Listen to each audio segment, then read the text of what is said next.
Hello বন্ধুরা, পুচু kitchen রান্নাঘরে সবাইকে স্বাগতম বা প্রণাম জানাই। আজকে আমি এই যে এখানে দেড়খানা পেঁপে নিয়ে নিয়েছি। আজকে আমি একটা পেঁপের রেসিপি বানিয়ে দেখাচ্ছি। হ্যাঁ, আপনাদের যদি এই রেসিপিটা ভালো লাগে তাহলে আমাকে একটা অবশ্যই লাইক কমেন্ট শেয়ার করতে ভুলবেন না যেন, প্লিজ প্লিজ সবাইকে বলছি।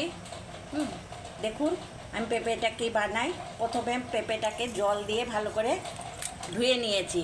হ্যাঁ, একটা এবার থালার মধ্যে ভালো করে ওপরে আঠাটা থাকে, নোংরা থাকে, এখানে জল দিয়ে ধুয়ে নিলাম।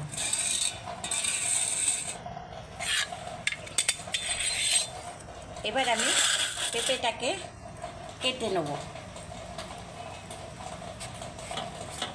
খোসাগুলোকে ছুলে নেব।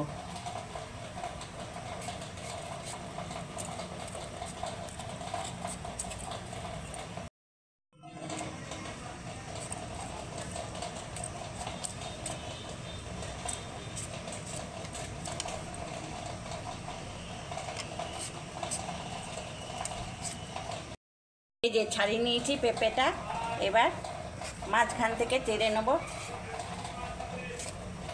এবার আমি আবার জলের মধ্যে দিয়ে দেবো। এরকম করে পেঁপেটা আমি কেটে নেব। এই যে আমি আর একটা পেঁপে কাটলাম, একদম বীজ নেই, আর বীজ থাকলে বীজটাকে একদম পরিষ্কার করে নিতে হবে। এই যে এগুলো আমি ভালো করে সব জলের মধ্যে ধুয়ে নেবো। আগে প্রথমে যে ভালো করে আমি ধুয়ে নিয়েছি। এবার আমি একটা ঝুড়িতে পেঁপেগুলোকে আগে রেখে দিচ্ছি। এই যে আমি একটা কোড়ানি নিয়ে নিয়েছি, এরকম একটা কোড়ানি নিতে হবে যাতে লম্বা লম্বা করে পোড়া হয়। আর এই একটা পেঁপে নিয়ে নিলাম, ওপর থেকে এইভাবে টান দিতে হবে। এই যে এইভাবে, এই যে এইভাবে টান দিতে হবে, তাহলে লম্বা লম্বা হয়ে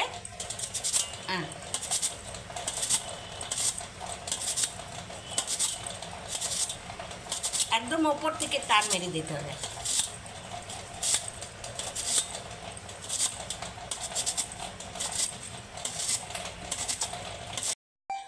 এই যে এরকম হবে। আমি সবগুলোকে এভাবে পুড়ে নিচ্ছি।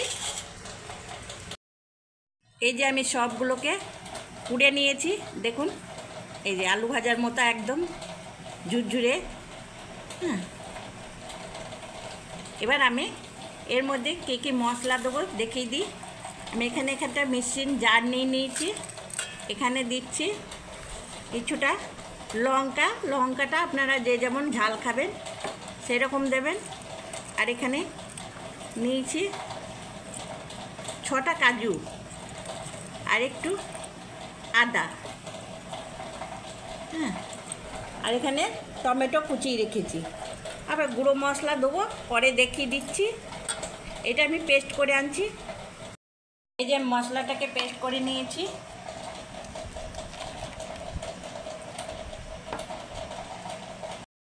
এমনি গ্যাসে কড়াই বসিয়ে দিয়েছি। এবার আমি তেল দিয়ে দিচ্ছি।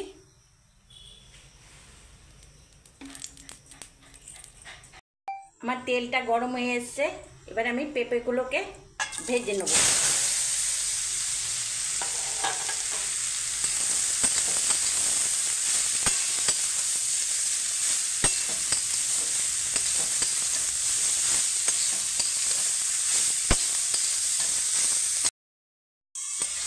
এই যে পেঁপেটা আমি ভেজে নেব। দেখুন আমার আর একটু ভাজা হবে পেঁপেটা। এবার এই মশলা বাটাটার মধ্যে আমি যে পেস্টটা বানিয়ে এনেছিলাম আদা লঙ্কা আর কাজু, তার মধ্যে 1 চামচ লঙ্কা পাউডার দিয়ে দিলাম। আর এখানে 1 চামচ জিরে গুঁড়ো, 1 চামচ ধনে গুঁড়ো, আর এখানে হলুদ দিয়ে এটাকে ভালো করে গুলে যতক্ষণ আমার ভাজা হবে তখন আমি গুলে রেখে দিচ্ছি। রেস্টে থাক। এই যে আমার পেঁপেটা কালার আসতে শুরু করেছে। আমি আরেকটু পেঁপেটা ভেজে নেব। এই যে পেঁপেটা দেখুন কতটুকু কত ছিল আর কতটুকু হয়েছে। আমি 10 মিনিট ধরে পেঁপেটাকে, পুরো 10 মিনিট লাগলো পেঁপেটা ভাজতে। এবার আমি একটু হলুদ দিয়েছি, হলুদ দিয়ে একটু নেড়ে চেড়ে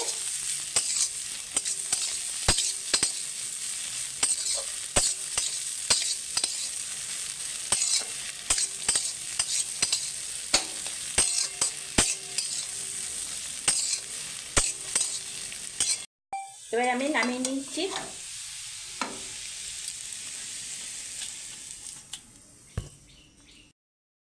এই যে আমার পেঁপেটা কতটুকু হয়েছে দেখুন। এবার আমি আবার কড়াই তেল দিয়ে দেবো, অল্প করে তেল দিচ্ছি। আর এখানে আমার কুচো চিংড়ি এনেছিল, এই দেখুন এখানে 100 গ্রাম কুচো চিংড়ি। এটা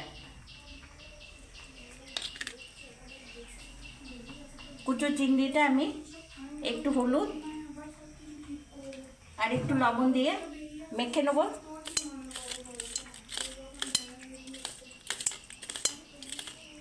আমি নিরামিষ পদ্ধতিতেই বানাচ্ছি, কিন্তু এই কুচো চিংড়িটা দিলে খুব ভালো স্বাদ হয়।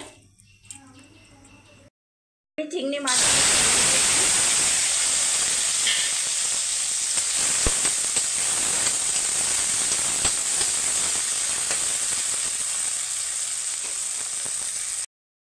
কুচো চিংড়িগুলো আমার ভাজা হয়ে গেছে। এবার আমি তুলে নিচ্ছি, তুলে পেঁপের মধ্যে রাখছি।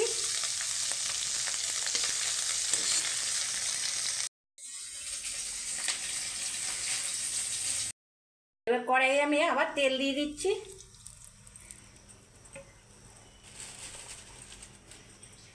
একটা শুকনো লঙ্কা, একটু জিরে, এখানে টমেটো কুচি করে রেখেছিলাম, এখানে একটু লবণ দিয়ে দিচ্ছি টমেটোটা হেজে যাওয়ার জন্য। টমেটোটাকে একটু ভেজে নেব আমি।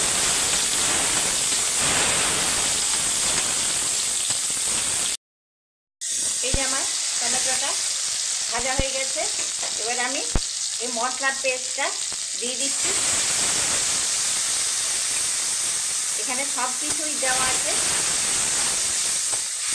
আমি এবার বাটি ধুয়ে জলটাও দেব।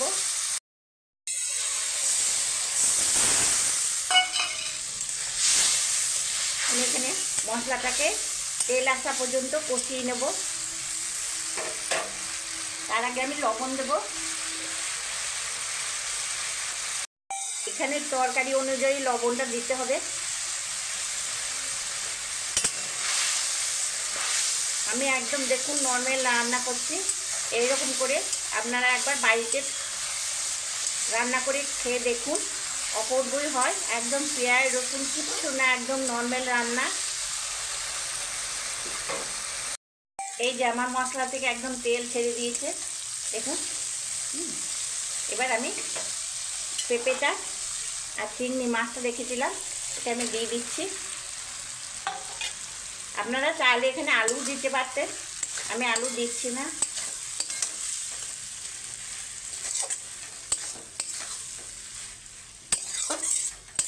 আমি আরও এখানে 5 মিনিট রান্না করে নেব। আপনারা চাইলে এটাকে ঘি গরম মশলাও দিতে পারেন। আমি কিছুই দেব না, আজকে একদম নর্মাল রান্না করছি। এখানে একটু অল্প মিষ্টি দিয়ে দিচ্ছি। আপনারা মিষ্টিটাও যে যেমন খাবেন মিষ্টিটা অনুযায়ী দেবেন। আমি একটু স্বাদ হওয়ার জন্য অল্প দিয়ে দিলাম। এই প্রায় হয়ে গেছে আমার। এই যে আমার তরকারিটা রেডি।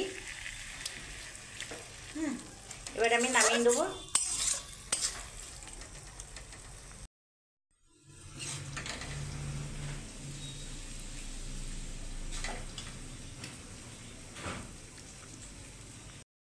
এই যে নামিয়ে নিয়ে চলে এসেছি আমি, দেখুন কত সুন্দর হয়েছে। হ্যাঁ, এরভাবে একবার ট্রাই করে দেখুন, অপূর্বই লাগে। যে পেঁপে খেতে ভালোবাসে না সেও চেটে খেয়ে নেবে একদম। সবাই ভালো থাকবেন, থ্যাংক ইউ।